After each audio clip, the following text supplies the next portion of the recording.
شروع اللہ کا نام لے کر جو بڑا مہربان نہایت رحم والا ہے۔ الف لام میم۔ اس میں کچھ شک نہیں کہ اس کتاب کا نازل کیا جانا تمام جہانوں کے پروردگار کی طرف سے ہے۔ کیا یہ لوگ یہ کہتے ہیں کہ پیغمبر نے اس کو از خود بنا لیا ہے؟ نہیں، بلکہ وہ تمہارے پروردگار کی طرف سے برحق ہے، تاکہ تم ان لوگوں کو ہدایت کرو جن کے پاس تم سے پہلے کوئی ہدایت کرنے والا نہیں آیا، تاکہ یہ رستے پر چلیں۔ اللہ ہی تو ہے جس نے آسمانوں اور زمین کو اور جو چیزیں ان دونوں میں ہیں سب کو 6 دن میں پیدا کیا، پھر عرش پر جلوہ افروز ہوا۔ اس کے سوا تمہارا نہ کوئی دوست ہے اور نہ سفارش کرنے والا۔ کیا تم نصیحت حاصل نہیں کرتے؟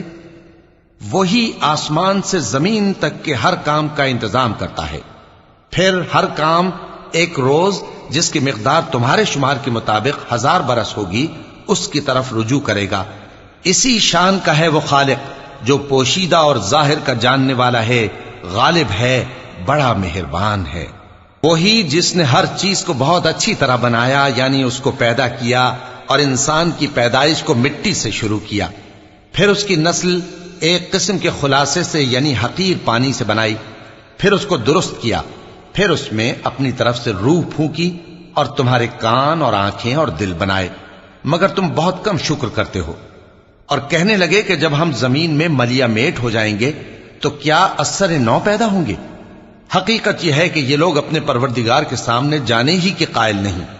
کہہ دو کہ موت کا فرشتہ جو تم پر مقرر کیا گیا ہے تمہاری روحیں قبض کر لیتا ہے، پھر تم اپنے پروردگار کی طرف لوٹائے جاؤ گے، اور تم تعجب کرو جب دیکھو کہ گناہگار اپنے پروردگار کے سامنے سر جھکائے ہوں گے اور کہیں گے کہ اے ہمارے پروردگار، ہم نے دیکھ لیا اور سن لیا، تو ہم کو دنیا میں واپس بھیج دے کہ نیک عمل کریں، بے شک ہم یقین کرنے والے ہیں۔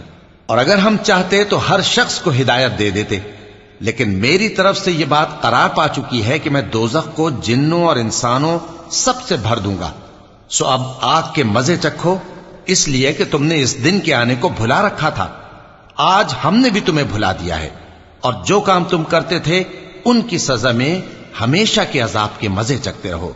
ہماری آیتوں پر تو وہی لوگ ایمان لاتے ہیں کہ جب ان کو ان کے ذریعے نصیحت کی جاتی ہے تو سجدے میں گر پڑتے اور اپنے پروردگار کی تعریف کے ساتھ تسبیح کرتے ہیں اور غرور نہیں کرتے۔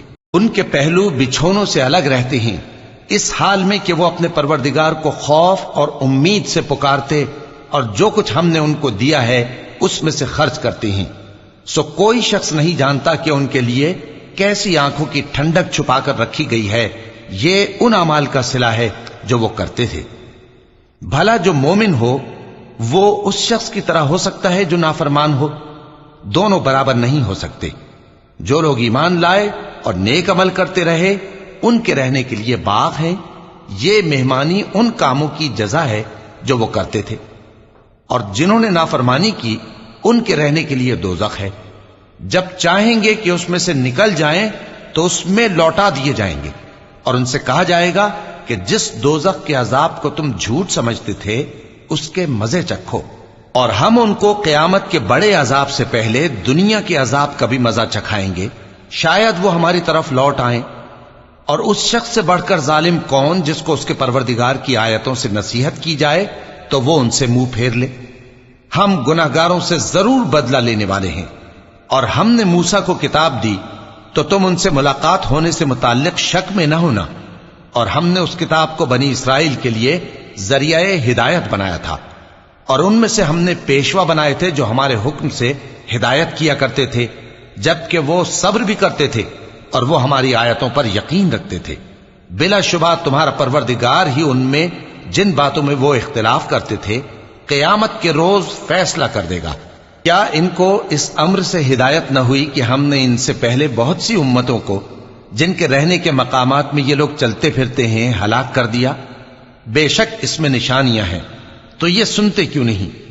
کیا انہوں نے نہیں دیکھا کہ ہم بنجر زمین کی طرف پانی رواں کرتے ہیں، پھر اس سے کھیتی پیدا کرتے ہیں جس میں سے ان کے چوپائے بھی کھاتے ہیں اور یہ خود بھی کھاتے ہیں؟ تو یہ دیکھتے کیوں نہیں؟ اور کہتے ہیں اگر تم سچے ہو تو یہ فیصلہ کب ہوگا؟ کہہ دو کہ فیصلے کے دن کافروں کو ان کا ایمان لانا کچھ بھی فائدہ نہ دے گا، اور نہ ان کو مہلت دی جائے گی، تو ان سے منہ پھیر لو اور انتظار کرو، یہ بھی انتظار کر رہے ہیں۔